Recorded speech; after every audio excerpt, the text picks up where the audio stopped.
Okay madam, start అయింది చూడండి madam. ఓం ఆపదామపహర్తారం దాతారం సర్వసంపదాం లోకాభిరామం శ్రీరామం భూయో భూయో నమామ్యహం. మనము శ్రీమద్ రామాయణంలోని సుందరకాండలో ప్రథమ సర్గ తెలుసుకుంటున్నాం. హనుమంతుడు సముద్ర లంఘనం చేసేటటువంటి హనుమద్ విజృంభణ ఘట్టం. అందులో హనుమత్ స్వామి తతో రావణ నీతాయాః సీతాయాః శత్రుకర్షణః ఏష పదమన్వేష్టం చారణాచరితే పది. చారణులు సంచరించేటటువంటి ఆకాశ మార్గాన్ని ఎంచుకున్నాడు సీతాన్వేషణకై.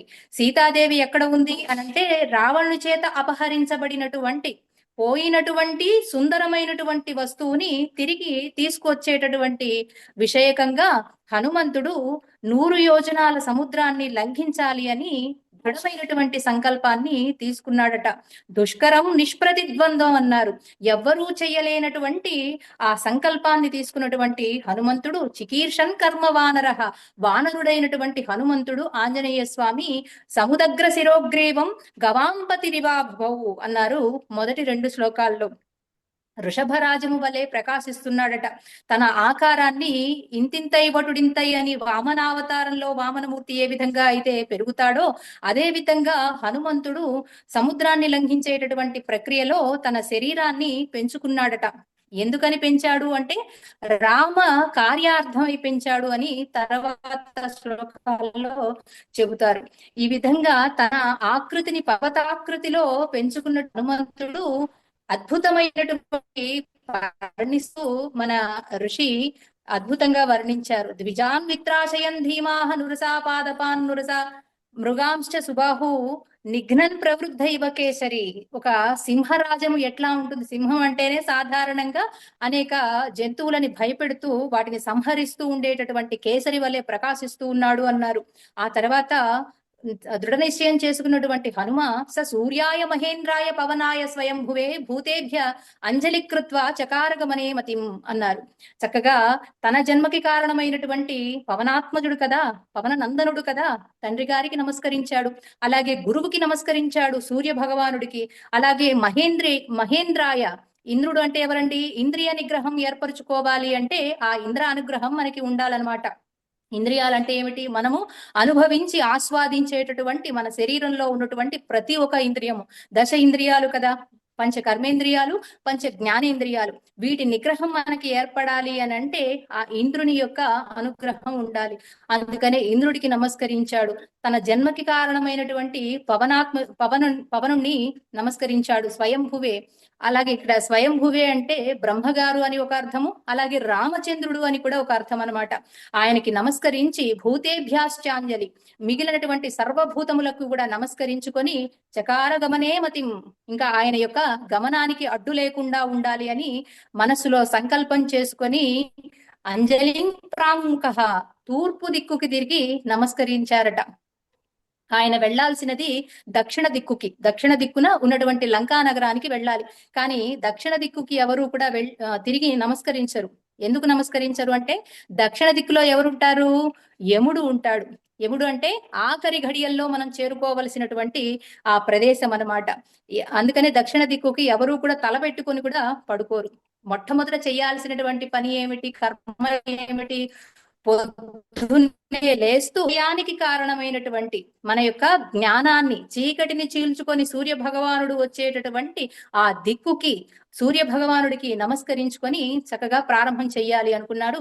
పవనా ఆత్మయోనయే, తన జన్మకి కారణమైనటువంటి పవనుణ్ణి నమస్కరించాడు. తతోభివృద్ధే గంతుం దక్షిణాం దిశం. ఆ దక్షత్వం కలిగినటువంటి ఏదైతే సంకల్పం చేసుకున్నాడో దాన్ని నెరవేర్చుకోగలిగేటటువంటి ఆ పటుత్వం కలిగినటువంటి హనుమంతుడు దక్షిణ దిక్కుకి వెళ్ళాలి అని సంకల్పం చేసుకున్నారట. నిష్ప్రమాణ శరీర సన్లి లంఘయషు అర్ణవం బాహుభ్యాం పీడయామాస చరణాభ్యాంచ పర్వతం. ఆయన సంకల్పం చేసుకున్న వెంటనే ఏం చేశారట? పర్వతాన్ని అదిమి పట్టారట. ఎందుకు అనంటే తను లంఘించడానికి, తన శరీరానికి కావలసినటువంటి శక్తిని, ఇంద్రియాలకి కావలసినటువంటి శక్తిని సమకూర్చుకోవడం కోసం మనం ఒక పని చెయ్యాలి అని అంటే మనలో ఉన్నటువంటి ఇంద్రియాలు కూడా బలాన్ని కలిగి ఉంటేనే, శక్తిని కలిగి ఉంటేనే ఏదైనా సరే చేయగలుగుతాం. మాట మాట్లాడాలి అని అంటే లోపల ఎంత కదలిక వచ్చి, ఎంత మనకి ఆ భగవంతుని యొక్క అనుగ్రహం ఉంటే ఈ వాక్కు ఈ విధంగా వస్తుందో, అలాగే నయనములతో చూడాలి అని అంటే దృక్ ఇంద్రియాలకి సంబంధించినటువంటి శక్తి ఉంటేనే అది మనకి సవ్యంగా కనిపిస్తుంది. అలాగే శ్రవణానికి సంబంధించినటువంటి ఇంద్రియాలన్నీ సవ్యంగా పనిచేస్తుంటేనే, ఇవన్నీ మనకి తెలియకుండా పనిచేస్తున్నాయి కాబట్టి వాటి యొక్క మనకి వైశిష్ట్యాన్ని తెలుసుకోలేకపోతున్నాం. ఏదో నడిచిపోతోంది కదా అని నడిపిస్తున్నాం. కానీ ప్రతి ఒక్క క్షణంలోనూ, ప్రతి ఒక్క అంశంలోనూ దాగి ఉన్నటువంటి దైవాంశని మనం గుర్తించినప్పుడు ఆ కృతజ్ఞతాపూర్వకమైనటువంటి మనస్సు మనకి ఏర్పడుతుంది. ఇది మొట్టమొదటే కలిగినటువంటి వాడు హనుమంతుడు. ఇంద్రియ నిగ్రహం కలిగినటువంటి వాడు బుద్ధిమతాం వరిష్ఠుడైనటువంటి వాడు. అంటే బుద్ధిలో శ్రేష్టత్వాన్ని పొందినటువంటి హనుమంతుడు చక్కగా ఒక్కొక్క అంశానికి కూడా నమస్కరించుకుంటూ ప్రారంభం చేస్తున్నాడు. సచచలా అచలాశ్చాపి ముహూర్తం కపిపీడిత. కొద్దిసేపు అదమబడినటువంటి ఆ పర్వతం మీద ఉన్నటువంటి వృక్షాలతో కూడుకున్నటువంటి ఆ వృక్షాలన్నీ కూడా కంపించిపోయి అన్ని జాలువారి నేట. అప్పుడు ఆ పర్వతం ఎట్లా శోభిస్తోంది అంటే, ఇది పుష్పాలతో కూడినటువంటి పర్వతమా, మొదలేమో అనేక రత్నాలతోటి, శిలలతోటి, రంగురంగు రాళ్లతో కూడినటువంటి ఆ పర్వతము ఈ పుష్పాలు రాలిన తరువాత పుష్పపు కొండ ఇది అన్నట్లుగా ప్రకాశించిందట కొద్దిసేపు. అలాగే ముమోజచ శిలాశైల విశాల సమనశిల మధ్యమే నార్చిజా జుషో ధూమరాజి రివానలహ. ఆ రాళ్ల రాపిడికి ధూమముతో కూడినటువంటి అగ్ని ప్రజ్వరిల్లుతూ వచ్చిందట. అంటే ఆ రాళ్లతో కూడినటువంటి పర్వతము ఎప్పుడైతే రాపిడికి గురి అయిందో, అంటే నొక్కాడు కదా స్వామి, ధనం చేయడం కోసము ముందుకి ఎగరాలి అనేటటువంటి సంకల్పంతో ఆ అదిమినటువంటి ఆ అదిమికి ఆ పీడయామాస అంటే బాగా ఒత్తిడికి లోనైనటువంటి ఆ పర్వతము అగ్ని జ్వాలతోటి రగిలిందట ఆ మహేంద్రగిరి. అలాగే పుష్పాలన్నీ రాలిపోయి, ఇది మనం గత శ్లోకాల్లో చెప్పుకున్నాం. గిరా పీఠ్యమానేన పీఠ్యమానాని సర్వతః గుహావిభూతాని వినేదు వికృతై స్వరై. ఆ నొక్కబడినటువంటి ఆ పర్వతాలు అనగానే గుహలు, అనేక అరణ్యాలు ఇట్లా ఇత్యాదులని కలిగి ఉంటుంది. ఆ పర్వతంలో ఉన్నటువంటి గుహలో నివసించేటటువంటి జీవరాశుల సైతము ఆక్రందనలు పొందాయట. అంటే అంత బలంగా పీడ్యమాన నొక్కాడనమాట స్వామి ఆ పర్వతాన్ని. గుహలలో ఉన్నటువంటి జీవరాశులన్నీ కూడా ఏదో ప్రళయం వస్తోందని చెప్పేసి గబగబా బయటికి పరిగెత్తాలి అని అనుకున్నాయట. అనుకున్న తడువు లేచి పరిగెడుతూ ఉంటే గుహ కుంచుకుపోయి సగం శరీరాలు బయట, సగం శరీరం లోపల ఉండేసరికి విపరీతమైనటువంటి ఆక్రందనలు కలిగాయి. బాధతోటి అరుస్తున్నాయి. ఆ ప్రదేశం అంతా కూడా భీకరంగా మారిపోయింది ఆ ధ్వనులతోటి, శబ్దాలతోటి. శిరోభిపృదుభి సర్ప వ్యక్త స్వస్తిక లక్షణై వమంతః పావకం ఘోరం దదంశు దశనైశిలాహ. అలాగే గుహలలో ఉన్నటువంటి జీవరాశులు ఇంత బాధకి లోనైతే ఇంకా ఒక్కసారి బలంగా నొక్కేసరికి, అంటే అంత బలాన్ని చేకూర్చుకొని స్వామి 100 యోజనాల సముద్రాన్ని లంఘించాలి అని అనుకున్నాడు. ఇంకా గుహలంటే పెద్ద పెద్దగా ఉంటాయి కాబట్టి నొక్కటానికి గురైనాయి. ఆ బలానికి అవి కుంచుకుపోయాయి అనుకోవచ్చు. చిన్న చిన్న కలుగుల్లో ఉన్నటువంటి ఆ సర్పాల సైతము రాపిడికి, నొక్కటానికి గురయ్యాయిట. అంటే అంత బలంగా అదిమాడనమాట. పర్వతాకృతిలో పెరిగిపోయినటువంటి హనుమంతుడు నొక్కేసరికే చిన్న చిన్న కలుగుల్లో ఉన్నటువంటి పాములు కూడా బయటికి వచ్చాయట. ఆ సర్పాలు మామూలు సర్పాలు కాదు, విపరీతమైనటువంటి విషాన్ని కలిగినటువంటి సర్పాలట. అవి ఆ సగం బయటికి సగం లోపలికి వస్తే ఏముందండి, విపరీతమైనటువంటి ఆ రాపిడికి తట్టుకోలేక వాటి కొంచెం ఆపద కలిగినా ఏం చేస్తాయి, ముందుగా కరవాలని, కాటేయాలని చూస్తాయి. అలా వాటిలో ఉన్నటువంటి విషాన్ని బయటికి పంపించేసరికి దావాగ్ని మొదలైందట. విషపు జ్వాలలు రగిలాయట. ఆ విషజ్వాలల తాకిడికి పెద్ద పెద్ద శిలల సైతము చిన్న చిన్న ముక్కలుగా విరిగిపోయాయి అని తదాస్తవిష్టై దష్టా గుపితై స్థై మహాశిలాహ జజ్వలు పావకోద్దీప్త విబుదుశ్చ సహస్రధ. ఇక్కడ దాకా మనం చెప్పుకున్నాం కదా. పెద్ద పెద్ద శిలలతో కూడినటువంటి ఆ పర్వతము ఈ పాముల యొక్క విషపు ఆ ఘాట్ల తాకిడికి తట్టుకోలేక పెద్ద పెద్ద శిలల సైతము చిన్న చిన్న ముక్కలుగా విరిగి పడిపోయాయట. 21వ శ్లోకం చదువుకోవాలి. అమ్మ అన్మ్యూట్ చేసుకోండి. యాని చౌషధజాలాని యాని చౌషధజాలాని యాని చౌషధజాలాని తస్మిన్ జాతాని పర్వతే తస్మిన్ జాతాని పర్వతే తస్మిన్ జాతాని పర్వతే విషజ్ఞా విషజ్ఞాన్యపి నాగానాం విషఘ్నాన్యపి నాగానాం విషఘ్నాన్యపి నాగానాం నసేకు శమితుం విషం నా సేకుః శమితం విషం నా సేకుః శమితుం విషం. మహేంద్రగిరి మీద అరణ్యాలలో మహామహా ఔషధీ గుణములు కలిగినటువంటి వృక్షాలు అనేక ఉన్నాయిట. ఈ సర్పాల తాకిడికి విషజ్వాలల తాకిడికి ముక్కలైపోయినటువంటి రాళ్లని ఆ విషాన్ని తగ్గించేటటువంటి ఔషధీ గుణములు కలిగినటువంటి మొక్కలు కూడా ఎన్నో ఉన్నాయిట. యానిచ ఔషధజాలాని చ అంటే మరియు అని వస్తుంది. ఆ పుష్పాలతో నిండబడినటువంటి వృక్షాలు కాకుండా జంతుజాలములతో కూడా కాకుండా ఇంకా ఔషధ గుణాలు కలిగినటువంటి జాతాని పర్వతే, జాతాని అంటే ఉద్భవానికి కారణమైనటువంటి ఎన్నో ఔషధీ గుణములు కలిగినటువంటి వృక్షాలు ఆ పర్వతం మీద ఉన్నాయిట. అయినప్పటికీ ఆ ఔషధీ గుణములు కలిగినటువంటి వృక్షాల సైతము నివారించలేనటువంటి విషజ్వాలల్ని ఆ సర్పాలు వదులుతున్నాయన్నమాట. విషజ్ఞాన్యపి నాగానాం, నాగులు వదిలేటటువంటి విషజ్వాలల్ని తట్టుకోలేక అవి సైతము ఏవైతే ఔషధీ గుణములు కలిగినటువంటి వృక్షాలు ఉన్నాయో అవి కూడా హితుం విషం, విషాన్ని శమింపలేకపోయాయి, అంటే తగ్గించలేకపోయాయి. అంత విపరీతమైనటువంటి జ్వాలతో కూడినటువంటి విషజ్వాలలు రగుతున్నాయి అన్నమాట అక్కడ.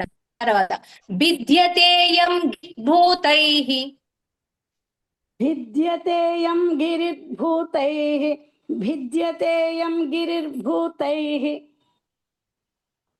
ఇతి మత్వా తపస్వినః ఇతి మత్వా తపస్వినః ఇతి మత్వా తపస్వినః.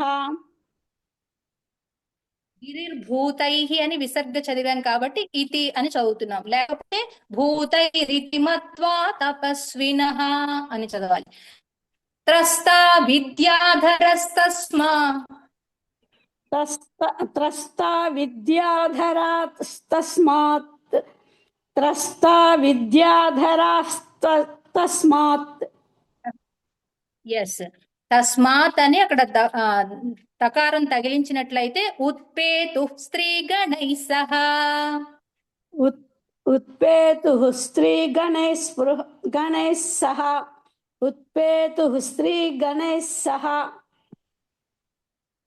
విద్యతేయం గిరిర్భూతైరితి మత్వా తపస్వినః. మళ్ళొకసారి చదవండి. విద్యతేయం గిరిర్భూతైః ఇతి మత్వా తపస్వినః విద్యతేయం గిరిర్భూతైః ఇతి మత్వా తపస్వినః.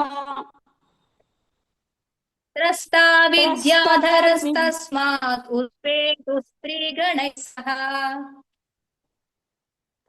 త్రస్తా విద్యాధరాస్తస్మాత్ ఉత్పేతుః స్త్రీగణైః సహ త్రస్తా విద్యాధరాస్తస్మాత్ ఉత్పేతుః స్త్రీగణైః సహ. అయం గిరిహి, అయం గిరి అంటే ఆ పర్వతం మహేంద్రగిరి అనేటటువంటిది ఏదో పెద్దగా వచ్చినటువంటి ఉత్పాతంలాగా తయారైందట. వాటి యొక్క జంతుజాలాల యొక్క ఆర్తనాదాలు, అలాగే విషసర్పాల తాకిడికి వచ్చేటటువంటి అగ్ని జ్వాలలకి ఆ మహేంద్రగిరి భిద్యతేయం, పగిలి విరిగి ముక్కలైపోతుందా అన్నంతగా భయాన్ని కొలుపుతూ ఉందట. భూతైరితి మత్వా తపస్వినః, అక్కడ కూర్చొని ఎంతో మంది తపస్సు చేసుకుంటున్నారట. ఋషులు, మహర్షులు, మునులు వీళ్ళందరూ కూడా తపస్సు చేసుకుంటూ ఉన్నారట. అలాగే మొట్టమొదటి మనం 4వ శ్లోకంలో చెప్పుకున్నాం, అనేక మంది గంధర్వ యక్షులు, కిన్నెరలు, కింపురుషులు, విద్యాధరులు ఇత్యాది వాళ్ళందరూ కూడా అక్కడ నివాసం ఉండేటటువంటి పర్వతము మహేంద్రగిరి అని చెప్పుకున్నాం కదా. ఆ తపస్సు చేసేటటువంటి ఋషుల సైతము భిద్యతే, ఇది పగిలి విరిగి ముక్కలైపోతుందా అన్నంతగా త్రస్తాహ భయపడిపోతున్నారట. విద్యాధరస్తస్మాత్, వెంటనే అక్కడ ఉన్నటువంటి విద్యాధరులు భయంతో ఇదేదో భూత ప్రేతాలు చేసేటటువంటి అతి శక్తివంతమైనటువంటి శక్తులు ఉంటాయి కదా, అట్లా ఏమన్నా పూని ఈ మహేంద్రగిరి పగిలి ముక్కలైపోతుందా, విరిగిపలైపోతుందా అని వాళ్ళలో వాళ్ళు అనుమానం కలిగి వాళ్ళ యొక్క స్త్రీ గణై సహా భార్యలతో కూడి ఎగిరిపోయారు. అణిమా గరిమా మహిమా సిద్ధులు అన్ని ఉంటాయన్నమాట. ఎట్లా అయితే ఆంజనేయ స్వామి ఇత్యాది శక్తులన్నిటినీ కూడా నేర్చుకున్నారో ఒక వానరం ఉండి వాళ్ళకి సహజంగానే తపస్సు చేస్తూ ఉంటారు. అలాగే గంధర్వులు అనగానే ఎన్నో రకాల విద్యల్ని కలిగి ఉంటారు. విద్యాధరులు అంటే విద్యలో శ్రేష్టత్వం పొందినటువంటి వాళ్ళు, వాళ్ళకి ఇవన్నీ కూడా విద్యలు తెలిసి ఉంటాయి. కాబట్టి వాళ్ళు వెంటనే ఏం చేశారు, తమ యొక్క భార్యలను తీసుకుని పైపోయారట. ఏ పర్వతం పగిలిపోతుందో ఏమిటో అని ఋషులకి సైతము అనుమానం కలిగిందట. అంత భీకరమైనటువంటి పరిస్థితి నెలకొన్నదనమాట ఆ మహేంద్రగిరిలో. తర్వాత పానభూమిగతం హిత్వా, నెక్స్ట్ పానభూమిగతం హిత్వా పానభూమిగతం హిత్వా హైమమాసవభాజనం హైమమాసవభాజనం హైమమాసవభాజనం పాత్రాణి చ మహార్హాణి పాత్రాణి చ మహర్ణాని పాత్రాణి చ మహర్ణాని మహార్హాణి మహార్హాణి కరకాంశ్చ హిరణ్మయాన్ కరకాంచ కరకాంచ హిరణ్మయాన్. అమ్మ మిగతా వాళ్ళు మ్యూట్ లో ఉండి చదువుకోండి అమ్మ, మ్యూట్ ఓపెన్. మ్యూట్ లో ఉండాలి అందరూ కూడా. విద్యాధరులు ఏం చేస్తారంటే సురాపానం చేస్తారు. దేవతల సైతము సురాపానం చేస్తారు. సురాపానం అంటే ఏమిటి, మద్యాన్ని సేవిస్తుంటారు, మాంసాది భక్షణ చేస్తూ ఉంటారు. వాళ్ళు అక్కడ ఉన్నటువంటి విద్యాధరులు ఈ విధంగా పానభూమిగతం ఆ సురాపానం చేస్తూ ఉన్నారట. ఈ సందర్భంలో ఎప్పుడైతే ఇంత ప్రళయానికి సంబంధించినటువంటి ఛాయలు కనపడ్డాయో ఆ సమయంలో విద్యాధరులైనటువంటి వాళ్ళు ఏనుగుల ఎద్దుల యొక్క చర్మాలని కింద పరుచుకొని అట్లాగే వాటి మీద కూర్చొని సురాపానం చేస్తూ లేహ్యాలని చోహ్యాలని తింటూ ఉన్నారట. అంటే తింటూ తాగుతూ ఉన్నారనమాట, ఆనందిస్తూ ఉన్నారు. ఆ సమయంలో ఇక్కడ పానభూమిగతం సురాపానం చేస్తున్నారట. హిత్వా హైమ మాసవ భాజనం, ఆ ప్రాంతంలో వాళ్ళు భోజనం చేస్తూ అలాగే పానం చేస్తూ ఉన్నారట.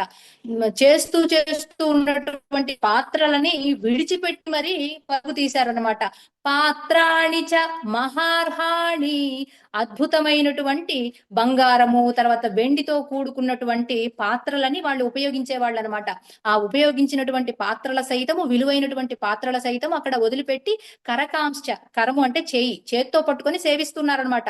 ఆ వస్తువులన్నీ కూడా అక్కడ హిరణ్మయాన్, హిరణ్మయము అంటే బంగారం, బంగారంతో తాపడం కాకుండా అచ్చమైనటువంటి మేలిమి బంగారంతో చేసినటువంటి వస్తువులని వాళ్ళు ఉపయోగించే వాళ్ళు అనమాట. ఆ వస్తువులన్నీ కూడా అక్కడ వదిలిపెట్టి వాళ్ళు పైకి ఆకాశంలోకి ఎగిరిపోయారట. ఇంకా వాళ్ళు తినేటటువంటి పదార్థాలను గురించి కూడా ఇక్కడ ఇస్తున్నారు చూడండి. లేహ్యానుచ్చవచాన్ భక్ష్యాన్. నెక్స్ట్ అమ్మా మీరే చదవండి నెక్స్ట్ శ్లోకం కూడా. లేహ్యానుచ్చావచాన్ భక్ష్యాన్ లేహ్యానుచ్చావయచాన్ భక్ష్యాన్ లేహ్యాన్ ఉచ్చావచాన్ లేహ్యానుచ్చావచక్ష్యాన్ లేహ్యానుచ్చావయచాన్ భక్ష్యాన్ మాంసాని వివిధాని చ భక్ష్యాన్ మాంసాని వివిధాని చ భక్ష్యాన్ మాంసాని వివిధాని చ ఆర్షభాణి చ చర్మాణి ఆర్షభాణి చ చర్మాణి ఆర్షభాణి చ చర్మాణి ఖడ్గాం చ కనకత్సరూన్ ఖడ్గాంచ కనకత్సురూన్ ఖడ్గాంచ కనకత్సురూన్ మనలో ఎట్లా అయితే మానవులు జంతువులు అని భేదం ఉందో అట్లాగే వాళ్ళలో కూడా విద్యాధరులని గంధర్వులు అని కిన్నెరలు అని కింపురుషులు అని ఇట్లాంటి ఇత్యాది భేదాలు అన్నమాట. మనలో ఏ విధంగా ఈ వర్గ స్థాయిని బట్టి వాళ్ళ ఆహారపు అలవాట్లు కూడా ఆధారపడి ఉంటాయో వాళ్ళలో కూడా ఆహారపు అలవాట్లు ఆ విధంగా ఉంటాయి. వాళ్ళు రకరకాలైనటువంటి లేహ్యాలని సేవించేటటువంటి వాళ్ళట. లేహ్యం అంటే ఎట్లా ఉంటుంది, గంధం లాగా మెత్తగా ఉంటుంది. అలాగే మధురమైనటువంటి పదార్థాలను కూడా అందులో వినాక్షేవాః మ్యూట్ లో ఉండండి అమ్మా. నేను వాణి మీకు ఇస్తున్నాను, మీరు చూసుకోమ్మా కొంచెం.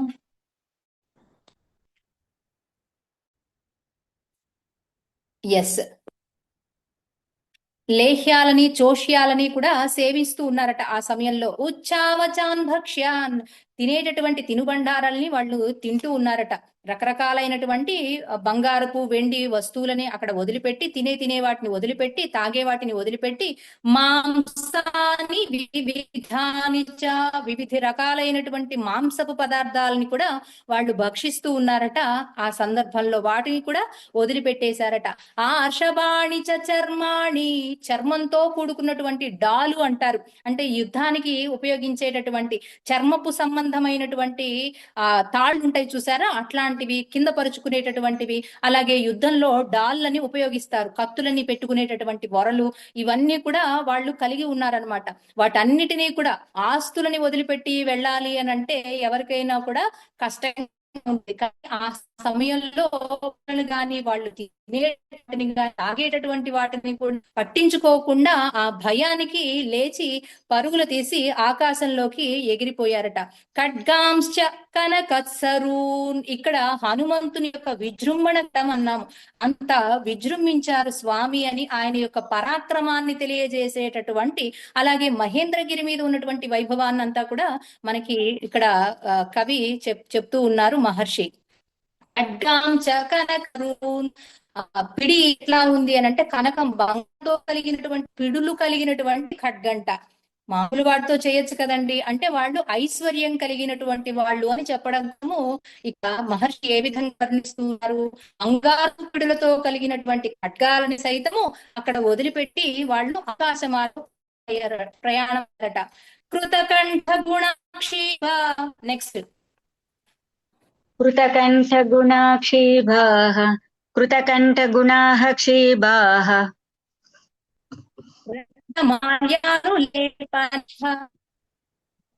రక్తమాల్యానులేపనాః రక్తమాల్యానులేపనాః పుష్కరాక్షాః రక్తాక్షా పుష్కరాక్షాశ్చ రక్తాక్షాః పుష్కరాక్షాశ్చ గగనం ప్రపేదే గగనం ప్రతిపేదిరే గగనం ప్రతిపేదిరే. మళ్ళీ చదవండి. కృతకంఠ రక్తమాల్యానులేపనాః రక్తాక్షాః పుష్పరాక్షాశ్చ గగనం ప్రపేదిరే. కృతకంఠగుణాక్షేభాః రక్తమాల్యానులేపనాః రక్తాక్షా పుష్కరాక్షాశ్చ గగనం ప్రతిపేదిరే. విద్యార్థులు ఎట్లా ఉన్నారో కూడా వర్ణిస్తున్నారు మహర్షి. మెడపట పూలమాలల్ని ధరించి ఉన్నారట. మనకి మానవులు తప్ప ఈ మిగిలినటువంటివి ఎవరు కూడా మనకి కంటికి కనపడరు. కంటికి అందనటువంటి శక్తివంతమైనటువంటి వాళ్ళు విద్యాధరులు కానీ గర్వులు కానీ మిగిలినటువంటి జాతి ఏదైనా సరే అతీతమైన శక్తి కలిగినటువంటి వాళ్ళు, ఇంద్రియాలకి అంతటి శక్తి కలిగినటువంటి వాళ్ళు. వాళ్ళు ఎట్లా ఉన్నారు, ఋషి దర్శనాత్ అన్న కదా, ఋషి దర్శించి చెబుతూ ఉన్నారన్నమాట వాళ్ళ యొక్క ఆకృతి ఏ విధంగా ఉంటుంది అనేది. ఎట్లా ఉన్నారట, కృతంఠాలో అనేక పూలమాలల్ని ధరించి ఉన్నారట. క్షీబాహ రక్తమాల్యాపన, ఎర్రటి చందనం ఉంటుంది చూసారా, ఎర్రచందనం క్షీబాహ మొత్తం శరీరానికి అంతటికి కూడా తాపడంలాగా పెట్టుకున్నారట. అంటే వాటిని పూసుకున్నారనమాట, లేపనాలలాగా. మనం ఎట్లయితే సెంట్లు పూసుకుని ఉంటామో అలా ఎర్ర చందనాన్ని వాళ్ళు పూసుకుని ఉన్నారట. రక్తాక్ష పుష్కరాక్ష పుష్కరాక్ష చ గగనం ప్రతిపేదే.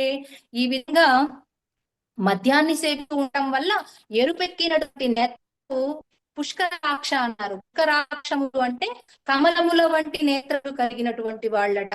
అంత చక్కగా ఎప్పుదనం ఎక్కి వర్ణంలో కమలం ఏ విధంగా అయితే వికసించి ఉంటుందో అంత అందమైనటువంటి కన్నులు కలిగి గగనంలో నిల్చొని చూస్తారట. ఆకాశంలోకి ఎక్కి ఇంకా వర్ణిస్తున్నారు మహర్షి. హారనూపురకేయూర హారనూపురకేయూర హారనూపురకేయూర పారిహార్యధరా స్త్రియః పారిహార్యధరా స్త్రియః పారిహార్యధరాః స్త్రియః విస్మితాసస్మితాస్తు విస్మితాసస్మితాస్తస్థుః విస్మితాసస్మితాస్తస్థుః ఆకాశే రమణైః సహ ఆకాశే రమణైః సహ ఆకాశే రమణైః సహ ఆకాశంలో రమణయ్య అంటే భర్తలతో కూడి వాళ్ళు, స్త్రీలు ఎవరైతే గంధర్వ స్త్రీలు ఉన్నారో, విద్యాధర స్త్రీలు ఉన్నారో వాళ్ళు వీక్షిస్తూ ఉన్నారట ఆకాశంలో. వాళ్ళు ఎట్లా ఉన్నారు? చక్కటి ఆభరణాలన్నీ కూడా తగిలించుకున్నారట. హారనూపుర కేయూర, హారాలని, చేతికి పెట్టుకునేటటువంటి ఆభరణాలని, కేయూరాలని ఇవన్నీ ధరించుకొని పారిహార్యధర స్త్రీయ, ఆ విద్యాధర స్త్రీలు వీక్షిస్తూ ఉన్నారట. విస్మిత, ఆశ్చర్యం పొంది చూస్తున్నారట ఏం జరుగుతోంది ఏమిటి అని. వాళ్ళందరూ కూడా మద్యాన్ని సేవించి ఉన్నప్పటికీ కూడా అక్కడ జరుగుతున్నటువంటి తంతు ఏమిటా అని ఒక విస్మయానికి గురయ్యి చూస్తూ ఉన్నారట. ఆకాశే రమణై సహా, వారి యొక్క భర్తలతోటి, విద్యాధరులతో కూడి చూస్తూ ఉన్నారట ఆశ్చర్యచకితులై. తర్వాత దర్శయంతో మహావిద్యాం. నెక్స్ట్ కోస్గి సరస్వతి గారు. వెంటనే అందుకోవాలి. దర్శయంతో మహావిద్యాం. జేసీ నెక్స్ట్ చదువుతానండి, ఒక నిమిషం. నెక్స్ట్ దాంట్లో చదువుతాను. నాగదేవి గారు, నాగరత్నమ్మ గారు. చెప్పండి మేడం. నాగదేవి చెప్పండి మేడం ఒక్కసారి. దర్శయంతో మహావిద్యాం దర్శయంతో మహావిద్యాం దర్శయంతో మహావిద్యాం విద్యాధర మహర్షయః విద్యాధర మహర్షయః విద్యాధర మహర్షయః సహితాసస్తు ఆకాశే సహితాస్తస్తురాకాశే సహితాస్తస్తురాకాశే వీక్షాం చక్రుశ్చ పర్వతం వీక్షాంచక్రుశ్చ పర్వతం వీక్షాంచక్రుశ్చ పర్వతం దర్శయంతో మహావిద్యలు కలిగినటువంటి, అంటే అష్టసిద్ధులని వాళ్ళు పొంది ఉంటారు కాబట్టి అణిమ, గరిమ, లఘిమ, మహిమ అనేటటువంటి విద్యలన్నీ కూడా తెలిసినటువంటి వాళ్ళు విద్యాధరులు కాబట్టి ఆ విద్యలతోటి వాళ్ళు వీక్షిస్తూ ఉన్నారట. ఏమిటా విద్యలు అనంటే, ఆకాశంలోకి ఎగరడం అంటే మానవ మాత్రుల సాధ్యం కాదు. అట్లాగే ఈ జరుగుతున్నటువంటి దాన్ని అంతటినీ కూడా కింద ఎటువంటి ఆధారం లేకుండా ఆకాశంలో నిల్చొని చూస్తున్నమాట అణిమ విద్యలకి సంబంధించినటువంటి విద్యలని ప్రదర్శిస్తూ. విద్యాధర మహర్షయ, విద్యాధరులైనటువంటి, విద్యాధరులలో ఉన్నటువంటి మహర్షుల సైతం విద్యాధరులు అవుతారు. అట్లాగా వారిలో ఉన్నటువంటి మహర్షులు తిలకిస్తూ ఉన్నారట. సహితాసస్తురాకాశే వీక్షాం చచ్చ పర్వతం. కృష్ణ పర్వతం అంటే మహేంద్రగిరి అన్నమాట.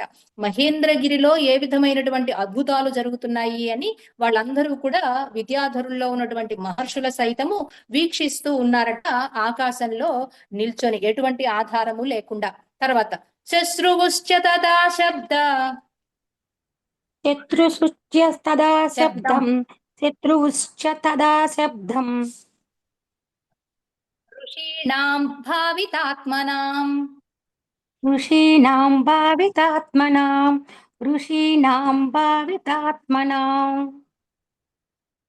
చారణానాం చ సిద్ధానాం చారణానాం చ సిద్ధానాం చారణానాం చ సిద్ధానాం స్థితానాం విమలేంబరే స్థితానాం విమలేంబరే స్థితానాం విమలేంబరే విమల అంబరం. అంబరం అంటే ఆకాశం కదా. శుద్ధమైనటువంటి వినీల ఆకాశంలో నిల్చుని వాళ్ళు వీక్షిస్తూ ఉన్నారు. అలాగే ఋషి దర్శనాత్ అన్నాం కదా, ఆ విద్యాధరుల్లో ఉన్నటువంటి మహర్షుల సైతము వీక్షిస్తూ ఉన్నారు. ఏం జరుగుతోందా అని తెలుసుకుంటూ ఉన్నారు అనమాట. వాళ్ళు మాట్లాడుకుంటూ ఉన్నారు. ఇలా దర్శించి వాళ్ళ యొక్క తపోశక్తి చేత దర్శించి, అదేంటంటే ఆకాశంలో నిల్చుంటే అక్కడ జరిగేది అద్భుతం ఏమిటో తెలియదా అని అనటానికి, మనము ఆకాశంలో నిల్చున్నప్పటికీ కూడా ఫ్లైట్ లో తిరుగుతుంటే కింద జరిగేదంతా అంగుళం అంగుళం కనపడుతుందా? కనపడదు. కానీ అక్కడ జరిగేటటువంటిది ఏమిటి అని వీక్షించాలి అంటే కొంత తపశ్శక్తి అవసరం అన్నమాట. అందున విద్యాధరులలో మహర్షులైనటువంటి వాళ్ళు మాట్లాడుకుంటూ ఉన్నారన్నమాట. వాళ్ళు దర్శించి ఆకాశ మార్గంలో ఉన్నప్పటికీ కూడా దర్శించి ఈ విధంగా మాట్లాడుకుంటున్నారట. శుశ్రూష అంటే మాట్లాడుకుంటూ ఉన్నారు. ఏమని? తదా శబ్దం ఋషీణాం భావితాత్మనాం. సత్యాన్ని గ్రహించేటటువంటి శక్తి కలిగినటువంటి వాళ్ళు, దర్శించేటటువంటి శక్తి కలిగినటువంటి వాళ్ళు ఋషులు. కాబట్టి ఆ ఋషులు చారణానాం చ సిద్ధానాం. చారణులు అంటే ఏమనుకున్నాము? భూమి మీద వారికి శుభ శకునాలని అందించేటటువంటి వాళ్ళు, శుభవార్తలని మోసుకొచ్చేటటువంటి వాళ్ళు చారణులు అంటారు. అలాగే సిద్ధానాం, సిద్ధిని పొందినటువంటి వాళ్ళు, తపస్సు చేయడం ద్వారా సిద్ధి పొందినటువంటి వాళ్ళు. అనేక అష్టసిద్ధులు అంటారు కదా, అందులో ఏ రకమైనటువంటి సిద్ధిని పొందినటువంటి వాళ్ళైనా సిద్ధులని అంటారు. అలా సిద్ధులు. స్థితానాం విమలేంబరే. వాళ్ళకి కలిగినటువంటి శక్తికి వల్ల ఆ విమలమైనటువంటి స్వచ్ఛమైన ఆకాశంలో నిల్చొని వీక్షిస్తూ ఉన్నారట. ఋషులు మాట్లాడుకునేటటువంటి మాటల్ని వింటూ ఉన్నారట. వాళ్ళు ఏం మాట్లాడుకుంటున్నారు? ఏష పర్వత సంకాసో ఏష పర్వత సంకాశో ఏష పర్వత సంకాశో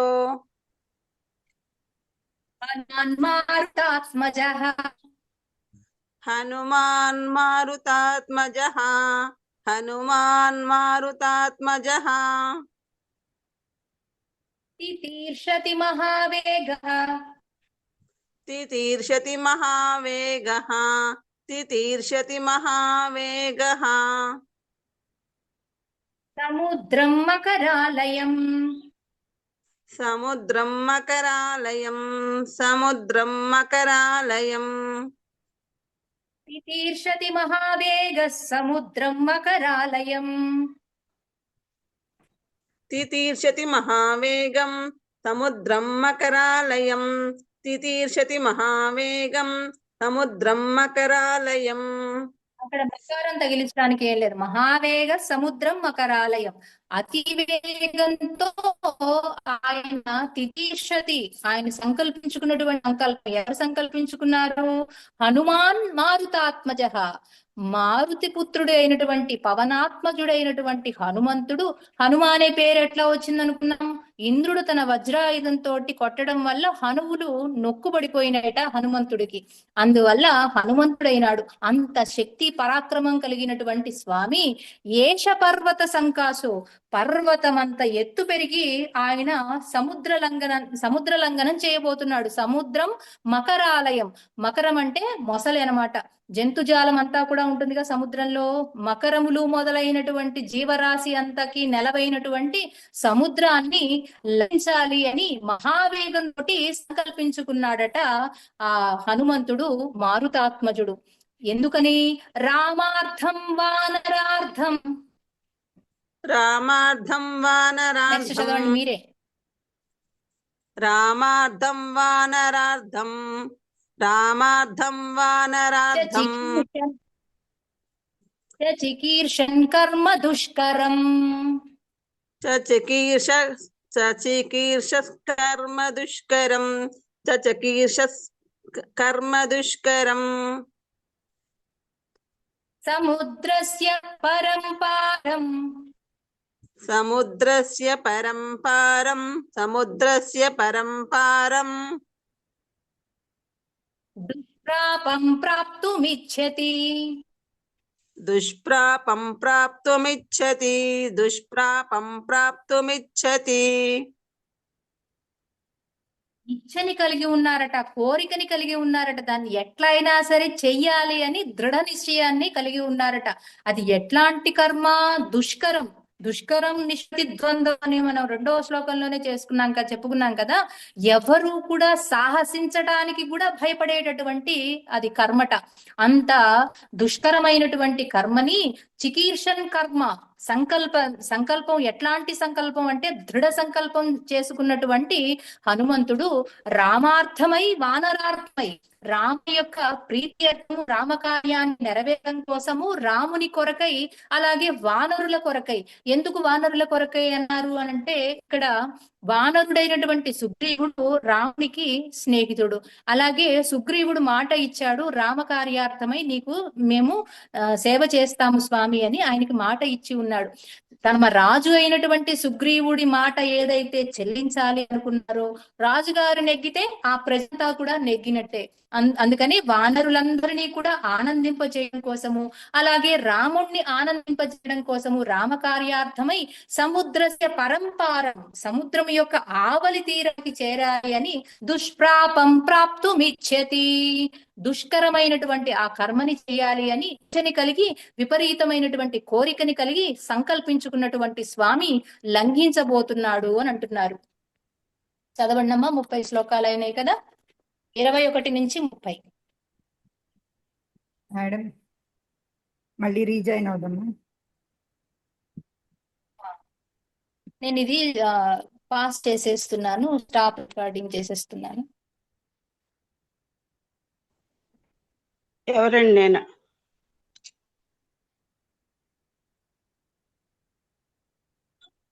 వాణి గారు మీరు ఏ పేరు చదివారు ఇప్పుడు? ఒక్క నిమిషం అండి, పిలుస్తాను. నేను చదవాలి నారదనంద.